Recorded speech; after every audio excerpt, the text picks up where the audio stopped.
Students, I welcome you all for the online class of economics. Today we will be going to learn the particular topic, that is the agricultural marketing. As yesterday we completed the solution to the problem of agricultural credit in India. Today we will be forwarding with the agricultural marketing topic. Agricultural marketing is very much important related to rural development, you all know. Meaning and features of agriculture marketing, first we will be learning. Whatever agriculture products are produced by the farmers, how the way we can distribute it to the ultimate customer so as to get profit to the farmers, it is known as agricultural marketing. Agricultural marketing is defined as a process of marketing from produce through wholesaler and stockist to ultimate consumer. The same thing is said. Okay. Because farmers know only to do the farming, they know how to grow the crops, but how to distribute the crops. Though we know that crops are needed, it is a part of our life. Daily we need the cereals, pulses which are grown by the farmers. But these farmers who are growing this particular important asset, they are not knowing how to distribute it to the ultimate consumer and how to get the profit out of it. So for that, marketing of agricultural marketing came. Features of agricultural marketing, when we say agricultural products involve high storage and transportation costs as they are bulky. Agriculture products are generally perishable by nature, so a farmer has to sell it off as early as possible. If price of agriculture product falls, demand will not increase in a greater proportion. If price of agriculture product rises, supply cannot increase instantly. Concept of advertising and other sales promotion activities are not existing in agricultural marketing. There is problem of standardization and grading of agricultural products. In developing countries, farming is a way of life rather than a commercial proposition. Prices of agriculture product is determined by the government or wholesaler. Farmers have poor bargaining power. So this is about the particular features of agriculture marketing, which is very easily explained there about the agriculture marketing. The main point has been that is high storage and transportation cost is involved as there are bulky products. The second, agriculture products are generally perishable by nature, so a farmer has to sell it off as early as possible. You know, it get very easily damaged by the pest and many other things can easily damage the crops. If prices of agriculture product falls, demand will not increase in a greater way, the proportion that also we know. If prices of agriculture product rises, supply cannot increase instantly as the way.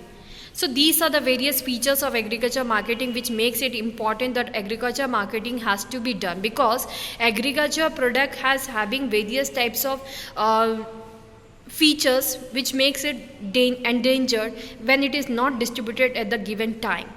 This problem of standardization and grading which is done by the agriculture marketing department. Agriculture marketing also makes the developed countries to make the farm product as commercial product so that it can be exported to outside country wherever it is demanded. Prices of agriculture product is determined by the government or wholesaler. Farmers have poor bargaining power for the same. Defects of agriculture marketing, when we see the present system of agriculture marketing is far from satisfactory. The following are the main defects. Inadequate warehouses. The government has opened very few warehouses with scientific techniques for storing the products. That warehouses are not sufficient for all the farmers to keep their stock. The warehouses do not fulfill the needs of the farmers. As a result, the farmer has no better choice but to store grains in mud vessels, gunny bags, etc. These are unscientific methods of storing which lead to considerable wastage to the extent of 5 to 10% as the produce gets rotten or is eaten by rats and pests, and thus become unfit for human consumption. The cultivator is thus obliged to sell the produce immediately after harvesting. Multiplicity of middlemen. There are so many middlemen involved in the distributing of agriculture product. This is another defect. When more and more intermediaries are involved in the distribution of agriculture product, definitely, indirectly, the price of the goods increases. There are a large number of middlemen between cultivators and consumers. They perform a variety of functions and earn profit.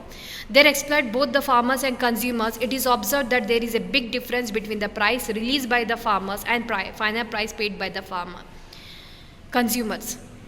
Studies show that only 40 paise in a rupee, we have already studied in the earlier part of the chapter also, that farmers are getting only 40 paise of a rupee what the consumer is given to the producer.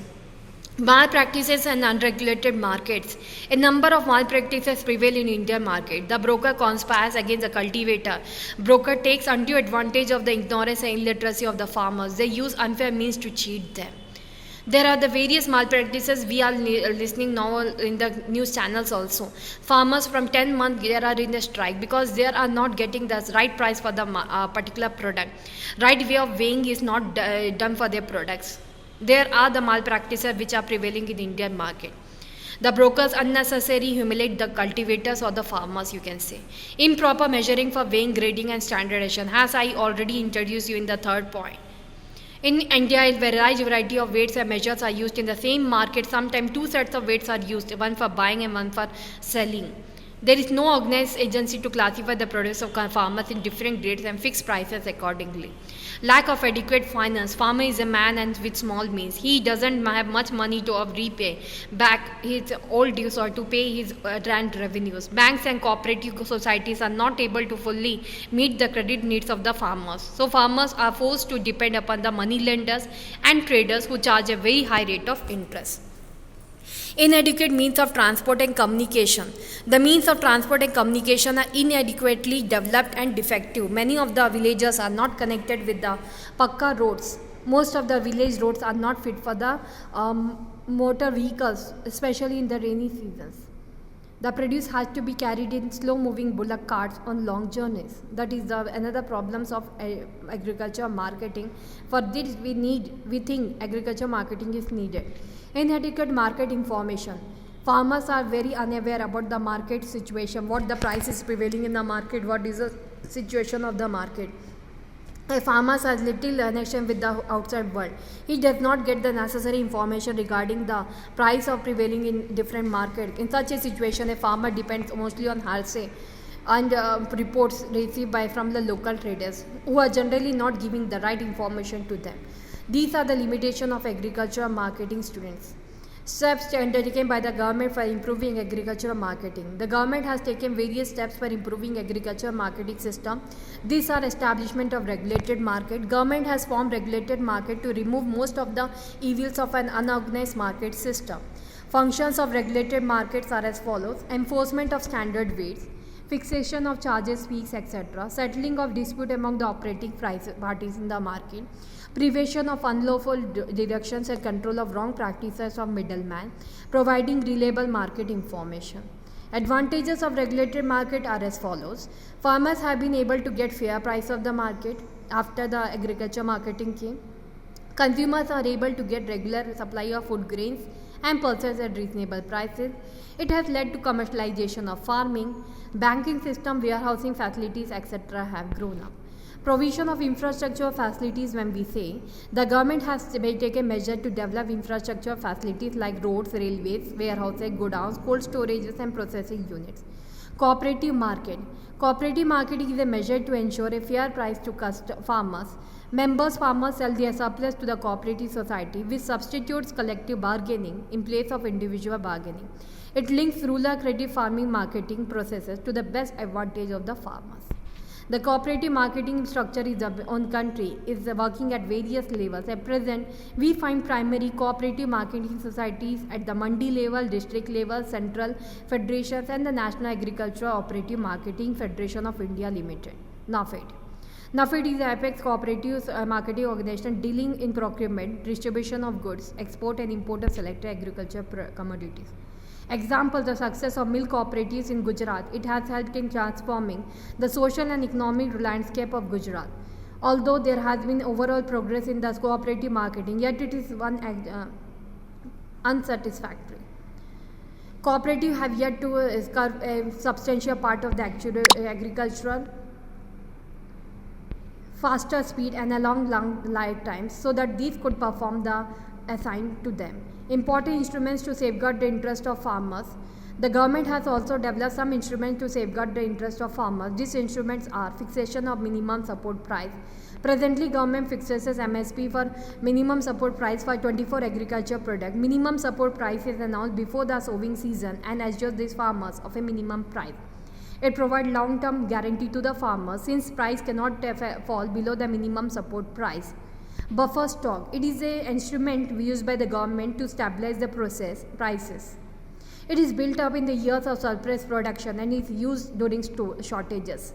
Such a policy ensures regularity in supply even when production is uneven. Public distribution system, PDS. The PDS operate through fair price shops and rations depots. The government offers essential commodities like wheat, rice, sugar, kerosene, edible oils, coal, cloth, etc. at a price below the market price to poor section of the society. In 1997, a new system of public distribution called Targeted PDS (TPDS) was introduced. Under this system, a two-tier subsidized pricing system was introduced to benefit the poor. Accordingly, people below the poverty line could get essential goods at low subsidized rates. Emerging alternative marketing channels. In India, alternative marketing channels are emerging, in which various farmer-related informations are given. Through these channels, farmers directly sell their produce to the consumers. This system increases farmers' share in the price paid by the consumers. Important examples of such channels are Apni Mandi, Punjab, Haryana and Rajasthan; Hadaspar Mandi, Pune, Rath Bazars, vegetables and fruit market in Andhra Pradesh and Tamil Nadu. Several national and international fast food channels and hotels are also entering into contract with the farmers to supply them fresh vegetables and fruits. When we talk about diversification of agricultural activity, student, it is very important needed that agriculture activity has to be diversified, because diversification means a major proportion of the increasing labor force in agricultural sector needs to find alternative employment opportunity, because in the same piece of land, if the number of farmers is increasing, production will not parallelly increase. Productivity will increase, only the other factors of production will increase irrespective of the labor force in the same piece of acre of land. So that is the diversification. Diversification is an emerging challenge in the context of rural development. It has two aspects: diversification of crop production, diversification of productivity and production activity. Diversification of crop production means production of a diverse variety of crops rather than one specialized crops. It implies a shift from current cropping system to multi-cropping system. In India, diversification of crop production minimizes the market arising due to price fluctuation. In areas where subsistence farming is predominant, diversification of crop production would mean a shift from subsistence farming to commercial farming. Earlier, farmers were doing farming only for a means for self-consumption as well as some of the crop for selling. But now it become a commercial farming where maximum focus is done in the commercial activity of agriculture. Diversification of production activity means a shift from crop farming in other areas of productive activity with a view to raising income and exploring alternative avenues to substantial livelihood. These farms are non-farm sectors. The non-farm sectors include agro programs industries, food processing industries, leather industry, tourism, etc., and other sectors which have the potential but lack infrastructure and traditional household-based industry like pottery, craft, handlooms, etc. Significance: diversification into non-farm activities is important because it will reduce the risk from agricultural sector, provide substantial livelihood option to people living in villages, provide ecological balance. So this was for today's class, student. Here one Tanva is also given. Let us explain that also. Tanva is an example of a project where rural women find employment in non-farm jobs. Tamil Nadu Women in Agriculture Tanva is a project initiated in Tamil Nadu to train women in latest agricultural techniques. Women use the accumulated savings to promote small-scale household activities like mushroom cultivation, soap manufacture, etc. Kharif season. In this season, much agricultural activities takes place as it is the best season for harvesting of the crops. Rabi season. In this season, it is difficult to find gainful employment because it is the season where the farmers are totally unemployed. Next class, we will be going to learn about animal husbandry and other things done in agriculture. Diversification in India, as only the farm products is not needed. Poultry farming and the other farmings also taken place. Organic farming, that we will be going to learn in the next part of the chapter. Today's class, this much only. Thank you for the class. Have a nice day.